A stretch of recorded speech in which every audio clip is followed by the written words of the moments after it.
बाके बिहारी लाल की जय, बोल तुलसा महारानी की जय। आज अन्नकूट है। बाके बिहारी ने पर्वत उठाया था अपनी फिंगर उंगली के ऊपर और अपने ब्रजवासियों को बचाया था, उसकी हम आपको कथा सुना रहे हैं। बोल वृंदावन बिहारी लाल। सब लोग ध्यान से सुने अन्नकूट की कथा। एक दिन भगवान कृष्ण ने देखा कि पूरे ब्रज में तरह तरह के मिष्ठान तथा पकवान बनाए जा रहे हैं। पूछने पर ज्ञात हुआ कि यह सब बक्रासुर संहारक मेघ देवता देवराज इंद्र की पूजा के लिए तैयार हो रहे। इंद्र की प्रसन्नता से ही वर्षा होगी, गायों को चारा मिलेगा तथा जीविकोपार्जन की समस्या हल होगी। यह सुनकर भगवान कृष्ण ने इंद्र की निंदा करते हुए कहा कि उस देवता की पूजा करनी चाहिए जो प्रत्यक्ष आकर पूजन सामग्री स्वीकार करे।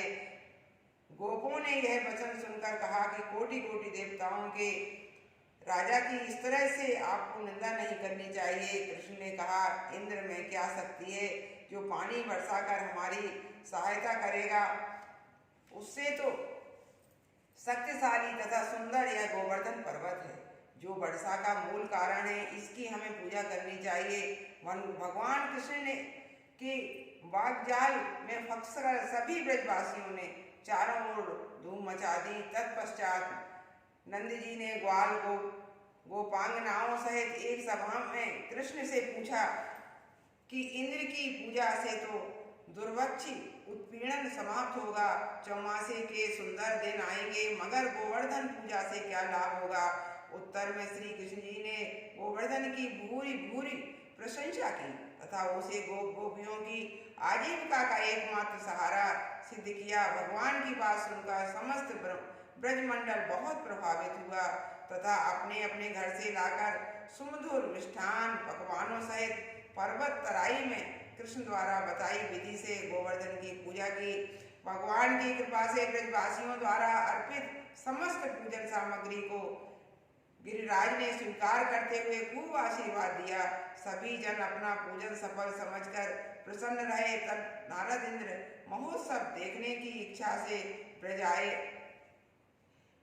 गए। पूछने पर ब्रज नागरिकों ने बताया कि कृष्ण की आज्ञा से इस पर इंद्र महोत्सव समाप्त कर दिया गया है। इसके स्थान पर गोवर्धन पूजा की जा रही है।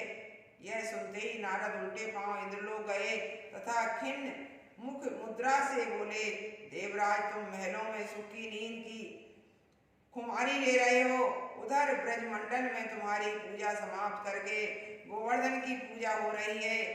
इससे इंद्र ने अपनी मानहानि समझकर मेघों को आज्ञा दी कि वे गोकुल में जाकर प्रलय कालिक मूसलाधार वर्षा से पूरा गांव तहस नहस कर दें। पर्वताकार प्रलयकारी बादल ब्रज की ओर उमड़ पड़े। अचानक वर्षा देखकर ब्रज घबरा गया। सभी ब्रजवासी श्री कृष्ण की शरण में जाकर बोले, भगवान इंद्र हमारी नगरी को डुबाना चाहता है, अब क्या किया जाए। श्री कृष्ण ने सांत्वना देते हुए कहा, तुम लोग गऊओं सहित गोवर्धन की शरण में चलो, वहीं तुम्हारी रक्षा करेगा। इस तरह से समस्त ग्वाल बाल गोवर्धन की तराई में पहुंच गए। श्री कृष्ण ने गोवर्धन को कनिष्ठा उंगली पर उठा लिया और 7 दिन तक गोपिकाएं उसकी छाया में सुखपूर्वक रहे। भगवान की कृपा से उनको एक छींटा भी नहीं लगा।